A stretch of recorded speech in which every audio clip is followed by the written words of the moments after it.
Hi, what's up, guys? Welcome back. Today we are going to talk about Stone Temple Pilots' Interstate Love Song. This is a classic.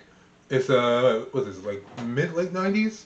Yeah, but anyway, it's an STP classic. Probably one of their best songs they released as a single.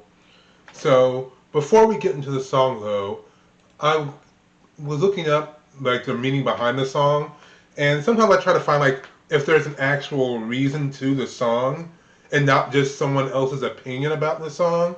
I like to try to find it. You know that, and if I do, then we're going to try to work off of that basis in breaking down the lyrics. But anyway, it says in here the story behind Interstate Love Song by Stone Temple Pilots by David Ling. Anyway, Interstate Love Song started out as a bossa nova tune, had a country riff added, and ended up as a blah blah blah blah blah. Okay.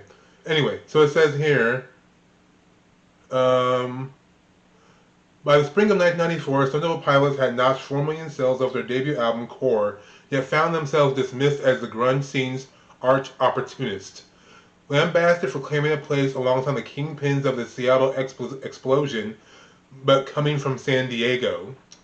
In the eyes of their detractors, there were many. This was all too convenient. Although the band tried to draw the positives from the situation, being hailed as the best new band of '94 by the readers of Rolling Stone, but also its worst new band by the same magazine's critics, is bound to screw with your head. While out on the road, a 14 month campaign for Core, the group had written an even more colorful and inventive set of songs. With these, they were confident of making a follow-up album big and important enough to free the band from the grunge tag. I don't know if you see that, it says the grunge tag. Anyway, no one knew, of course, that Kurt Cobain would blow his brains out 2 months before its release, bringing the era to a permanent end. Actually, you know what? Now I think about it, yeah, like Kurt Cobain dying was kind of like the death nail in grunge, so to speak, or the grunge era. But people sometimes talk about the curse of the sophomore slump, but we didn't pay any heed to that. Bassist Robert DeLeo remarks casually of their second album, Purple. We knew that the songs we had were pretty special. One of these new tunes had been composed by the bassist while sitting in the front passenger seat of a Winnebago motorhome in which the group zigzagged across North America. These origins, well, these origins were appropriate as the song Interstate Love Song became the perfect soundtrack for driving with the window down. It is kind of, actually. It's a perfect driving song. If you're ever going on a road trip, at some point you should play Interstate Love Song, especially when you're on a long, empty stretch. It's beautiful, very poignant, works very well. I have done it. Anyway, I wrote it on a nylon string guitar that cost $25, DeLeo says, with a chuckle. I've now got a $125 nylon string guitar, he adds, whipping out said instrument to play the song's signature riff in its original form. It began as a bossa nova tune, but I didn't think people would like this so much, so I added a country riff and a melody I have floating around in my head.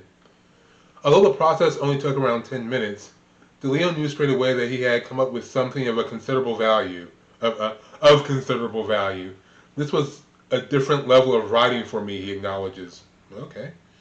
While recording the song for Purple, vocalist Scott Weiland threw in the interstate part of the title. While the band worked at Southern Tracks Recording in Atlanta, his fiancée, Janina Castaneda, remained Castaneda. I'm going to stop saying that because I'm just going to butcher that name horribly, and we ain't got that kind of time. Remained at home in California. The relationship was on the rocks due to the singer's hidden yet worsening addiction to heroin. That's very true. He was a big drug addict for many years, and he suffered through recovery and relapse a lot. And the words he came up with for it bled out deceit and broken promises. And that's very important. And that'll be very important when we get into the song. Remember this, okay? Like his relationship with his fiance was on the rocks, and it was because of his hidden yet worsening drug addiction. And so each night he would bury his shame and call Castaneda and insist that he was clean. The words are about the lies I was trying to conceal while making the Purple record, he later admitted. Okay. Again, this is all very important, so when we get into the lyrics, we know where we're starting.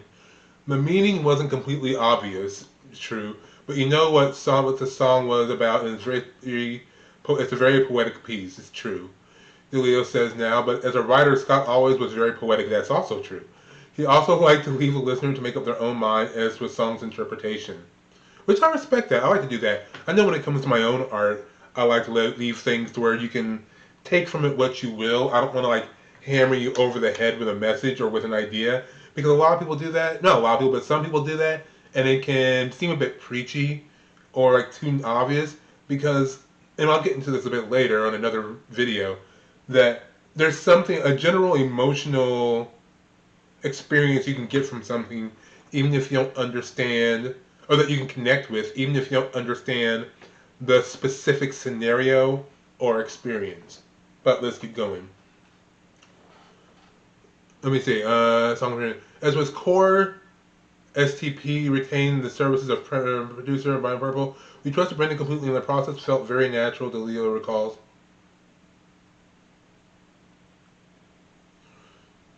But anyway, okay, let's just say I'm going on about like the song and development, but we can talk about the parts that I think were important to what we're about to talk about today, which is basically like, you know, him hiding his addiction from his then fiance, from his fiance, about broken promises, deceit, and lies. So now that we've got that out of the way, we can get into the actual song. If you're still here for the video, I appreciate it. I think it was important to talk about that before talking about the song. Anyway, let's get into this. And finally, enough of my rambling. Let's go.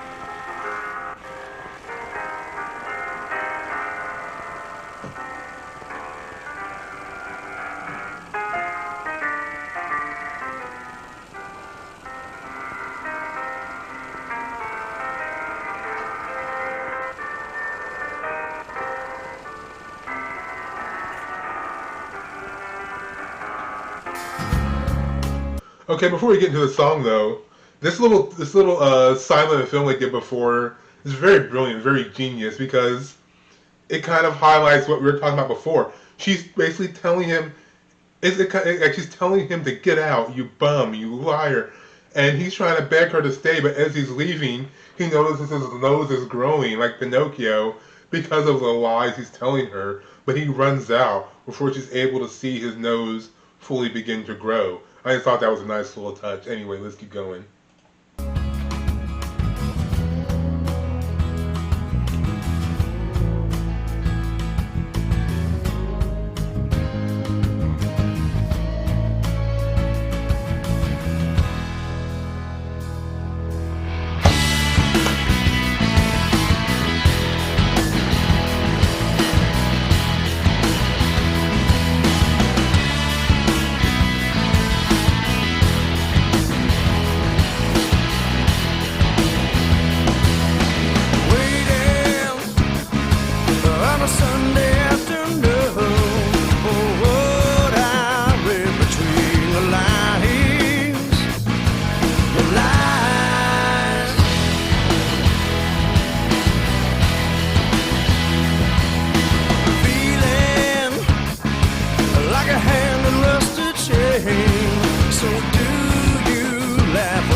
Okay, so let's get into this first verse here.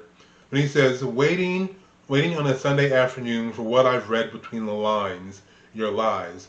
So if we're going to take it from what he was feeling in that moment, but also like, you know, putting it into our own thoughts, I would take it for like waiting on a Sunday afternoon. He's speaking from the perspective of his fiance in that.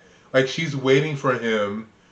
Or even you can take it as an idea of like if you ever read like a Sunday paper, and when you're reading the paper, you're reading between the lines and you're looking for the lies. So you're looking for the lies behind the obvious reason or the surface explanation. And this could be interpreted as that, as like her waiting on Sunday afternoon for him to lie to her between his lines, and she knows they're lies, even though, even because she can read between everything that he's saying. And so you can interpret that in the whole Sunday paper metaphor that I just made up, in the sense that when you're reading the paper, you're reading the story, a lot of times you get the real story from what's not being said, or from what's been omitted, and from what's not just in your face if you look beyond what you just see. So I kind of take it like that, like, when you're waiting on the Sunday afternoon for what I've read between the lines, your lies. Essentially, I'm waiting for you to come and to call me and tell me a bunch of things that I know that are lies. I'm sitting here waiting for you to lie to me, essentially. And then I think that's what he's saying. He's writing this from her perspective, or at least how he perceives her perspective to be. And then this one is him talking about his perspective when he's like, feeling like a hand in rusted shame, so do you laugh or does it cry? Essentially, like, this is him expressing expressing his shame, his guilt, his sadness at what he's doing, at the lies that he is telling. But then it's like, so do you laugh or does it cry? Reply. So essentially he's like, I could take this as him trying to tell her all the things that he thinks she wants to hear and trying to pretend like he's sober when he's not. And so I guess, is it like a comedy or is it a tragedy? I guess it's like one of those things, it's like, laughing instead of crying. If you ever heard that expression, you laugh to not cry. So it's like making that choice. Am I going to choose to laugh it off and ignore it, or cry and wallow in that pain and that sadness and that guilt and that shame that I feel, and then ultimately reply? So I take that as like her waiting to hear his lies, and her sort of ignoring it, and her waiting to hear his lies, and then him expressing the shame at what he's done, but then he ultimately wants to reply, like, say something to me, please. It's like, you're waiting for the lies, but then I'm feeling like I'm in shame, but please say something to me. Alright, so, yeah, let's get back into this.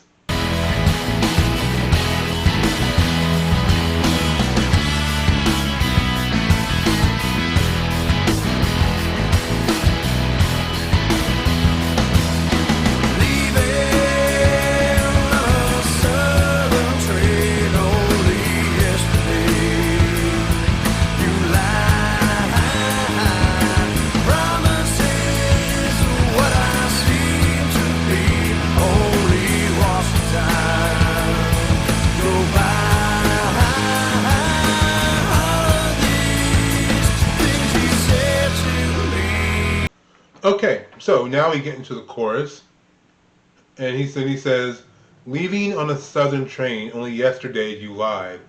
Promises of what I seem to be, only watch the time go by. All of these things you've said to me.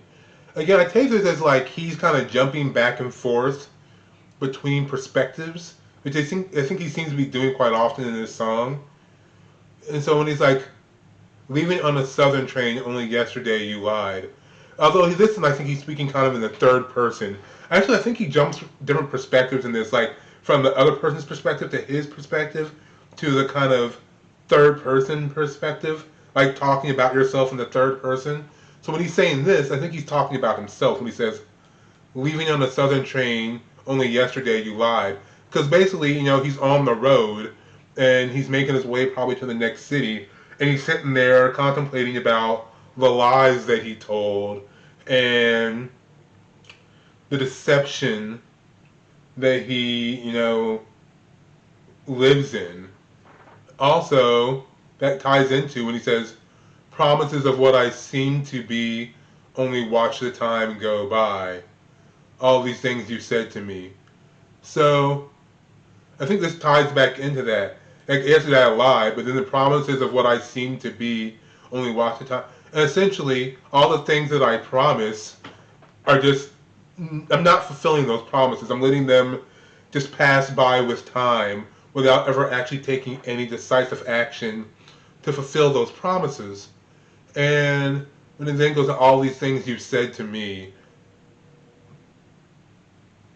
And so then I take that as like, again, that's probably the perspective of his fiance. Like, all the promises, all the things, and these are all the things that he said to her. So when it's like, leaving on a southern train, only yesterday you lied. So it's like I'm leaving on a train, and only yesterday I just got done talking a bunch of bullshit. All the promises that I promised to fulfill, and all the things that I promised to be, seem to slip further out of my hand the more time goes by. And these are all things that I've said, but I didn't really mean them. Yeah. Anyway, let's get back to it.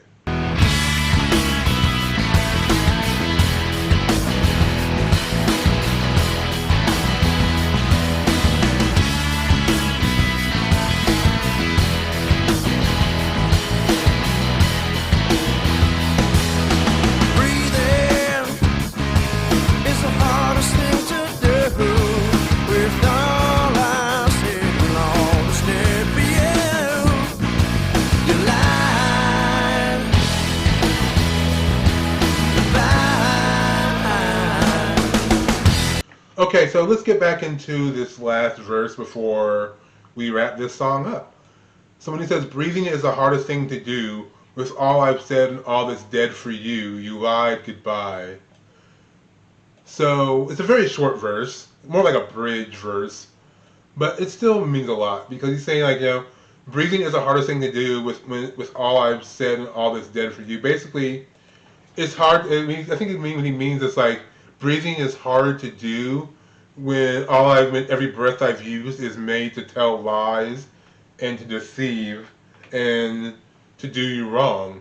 So when he says breathing is the hardest thing to do with all I've said and all that's dead for you.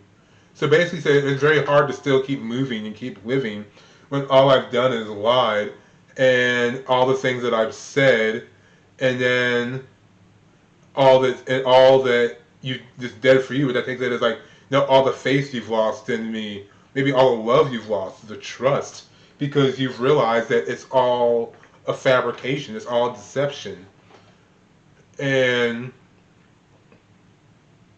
ultimately, this is, I think, her saying you lied, goodbye. Ultimately, her saying, like, you can say whatever you want, but at the end, you lied to me, and now I must leave you. So when he's like, breathing is a harder thing to do, I think this is him lamenting the fact that now she's gone, or that he's lost her in some sense, and he can't, and he's lost in guilt over all the things that he has done and said, and all that it has killed between them because of it. Anyway, let's wrap this up.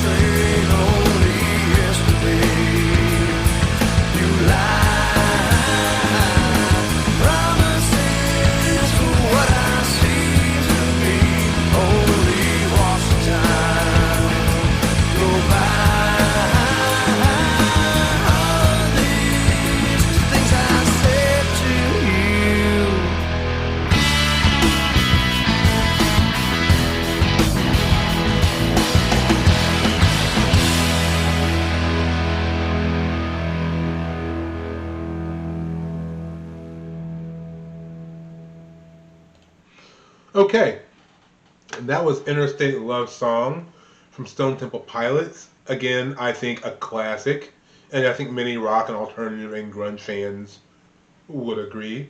But tell me what you think. Do you agree, disagree? What's your interpretation of the song? What are your thoughts on the lyrics? I think it's always very fun when there's a open-ended meaning to the lyrics, right? Where you can kind of figure out what you mean in your own words, in your own thoughts. Anyway, let me know what you think, and until next time, I'll talk to you later. Bye.